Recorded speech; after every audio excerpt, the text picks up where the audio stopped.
Ayurveda science वैद्यलोकटन channel की ओर से सभी दर्शकों को मेरा नमस्कार। आज का विषय है 1 से 3 वर्ष के बच्चों को 7 दिन तक लैट्रिन ना आना, लैट्रिन लठ की तरह सख्त पर कारगर नुस्खा।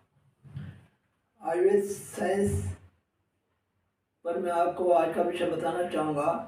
माँ का दूध पीते ही बच्चों को साथ माँ का जो बच्चे दूध पीते हैं, ऐसे बच्चे आपने देखे होंगे कि उनको 7 दिन तक लैट्रिन नहीं आती, तथा लैट्रिन अगर आती भी है तो वो लठ की तरह सख्त होती है। मेरी पुस्तक हमारे वेद में पृष्ठ 609 से 623 तक माँ का दूध पीने वाले बच्चों के रोगों का वर्णन किया गया है। आप मेरे उस पुस्तक में देख सकते हैं, जो भी देखना चाहें। सबसे पहले मैं ऐसे बच्चों के बारे में बतलाना चाहूँगा जिनकी उम्र 1 से 3 वर्ष के बीच होती है। ऐसे बच्चों में कब्ज होने की ज़बरदस्त शिकायत पाई जाती है। ऐसे बच्चों को 7 दिन तक लैट्रिन नहीं आती। यदि लैट्रिन आती भी है तो अंग्रेज़ी ग्लिसरीन जो कैप्सूल की शक्ल में होता है, उसे चढ़ाने के बाद ही आती है। जब लैट्रिन आती है तो लठ की तरह सख्त होती है। सख्त लैट्रिन आने के कारण कई बच्चों की गुदा छिल जाती है। मासूम बच्चों की इस परेशानी से माँ बाप परेशान रहते हैं, परंतु उनके पास गिल्स चढ़ाने के सिवा और कोई उपाय नहीं होता। आयुर्वेद के हिसाब से मासूम बच्चों ने कोई बदपरहेज़ी नहीं की, फिर उनको ऐसी कब्ज क्यों बनी रहती है? बच्चों की माताओं से पूछने पर पता चलता है कि गर्भ धारण के दौरान उन्होंने भी कोई बदपरहेज़ी नहीं की। अब प्रश्न उठता है कि फिर इन बच्चों को ऐसी ज़बरदस्त कब्ज कैसे हो गई? इसका एक ही कारण समझ में आया है कि प्रेगनेंसी के दौरान बच्चे व माँ के स्वास्थ्य के नाम पर उन्हें 9 महीनों तक विटामिन की गोलियाँ थोक में खिलाई जाती हैं। लगता है इस कारण से गर्भाशय में पल रहे बच्चे का बल खुश्क हो जाता होगा, ऐसा मेरा मानना है। मेरा मानना है कि जो गर्भवती महिला ने प्रेगनेंसी के दौरान आयुर्वेदिक दवाओं का सेवन किया, उनके बच्चों में कब्ज की ऐसी कोई शिकायत नहीं पाई गई। मेरी पुस्तक के पृष्ठ 209 नुस्खा नंबर 24 पर आप किताब में देख सकते हैं। जो दवा लिखी गई है उससे ऐसे बच्चों की लैट्रिन दवा सेवन के 2 दिन बाद से ही ठीक हो जाती है। जिनके पास मेरी पुस्तक है, उन्होंने तथा मैंने ऐसे कई बच्चों को 3-4 दिन में ही इस रोग से मुक्ति दिलाई है। दवा इस प्रकार है जो मैं आगे वर्णन करने जा रहा हूँ। अमरतास की फली के चिटके।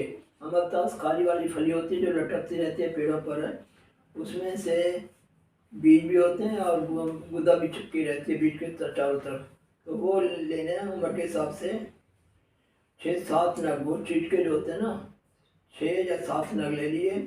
सौंफ 1 ग्राम, चौथाई चम्मच, छोटा वाला चाय वाला चम्मच होता है। गुलाब के सूखे फूल 1.5 ग्राम, चीनी या मिश्री आधा चम्मच, दूध 50 ग्राम, पानी 50 ग्राम। इन सबको उबालें। जब 50 ग्राम दूध शेष रह जाए तब इन सबको हाथ से मसल कर छान लें तथा रात में बच्चे को पिला दें। सुबह लैट्रिन कुछ ढीली आएगी। 2-3 दिन में बच्चे को लैट्रिन ठीक ढंग से आने लगेगी। 8-10 दिन पिलाने के बाद बंद कर दें। मेरी पुस्तक में ऐसे कई बच्चों के उदाहरण दिए गए हैं, आप देख सकते हैं, परंतु यहाँ मैं केवल एक बच्ची का उदाहरण देना चाहूँगा। एक बच्ची उम्र 2 वर्ष, वीर अपार्टमेंट, रोहिणी, दिल्ली। इस बच्ची को 8 दिन तक लैट्रिन नहीं आती थी। गुलूसिला पत्ती जो 8 दिन में एक बार चढ़ानी पड़ती थी, तभी बच्ची को बड़ी मुश्किल से लैट्रिन आती थी। कई बार उंगली से निकालनी पड़ती थी। तब मुझे बुलाया गया। मैंने उपरोक्त काढ़ा उन्हें दिया। दिन से ही 2 दिन में लैट्रिन खुलकर आने लगी।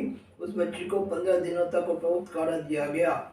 इस दौरान एक दिन भी बत्ती चढ़ाने की जरूरत महसूस नहीं हुई। उपरोक्त दवा से अब तक मैं कई बच्चों की कब्जियत को ठीक कर चुका हूँ। मेरी पुस्तक हमारे वेद में सैकड़ों रोगों पर हजारों नुस्खे दिए हैं। इस पुस्तक में पृष्ठ 609 से 623 तक बच्चों के रोगों की पहचान एवं पर आयुर्वेदिक दवाओं का विवरण दिया है। बच्चों के जैसे बच्चों की सर्दी, जुकाम, खांसी, बच्चों की रोग प्रतिरोधक शक्ति बढ़ाने के लिए मंद बुद्धि बच्चों का विवरण, बच्चों की अपच, बच्चों के दस्त, बच्चों की उल्टियाँ, बच्चों की गैस बनना, बच्चों का पेट दर्द, बच्चों का पीलिया, बच्चों का बुखार, बच्चों की हाइट बढ़ाना, बच्चे के फोड़े फुंसी, बच्चों का मुख भाग, बच्चों की गुदा बाहर निकल आना, बच्चों का निमोनिया, बच्चों का इंसोफीलिया, बच्चों का सूखा रोग, इन सब रोगों की शास्त्रोक्त व घरेलू नुस्खे दिए गए हैं। मेरा विश्वास है कि इस घर में यह पुस्तक रहेगी। बच्चे ही नहीं, बड़ी उम्र के लोगों को भी अपनी चिकित्सा के लिए जल्दी से डॉक्टर पास नहीं जाना पड़ेगा। इस वीडियो में दी गई जानकारी यदि आपको अच्छी लगी हो तो कमेंट्स में मुझे ज़रूर बताएं, और यदि इससे संबंधित कोई प्रश्न हो तो मुझे कमेंट्स करके बताएं। मैं आपके प्रश्नों का उत्तर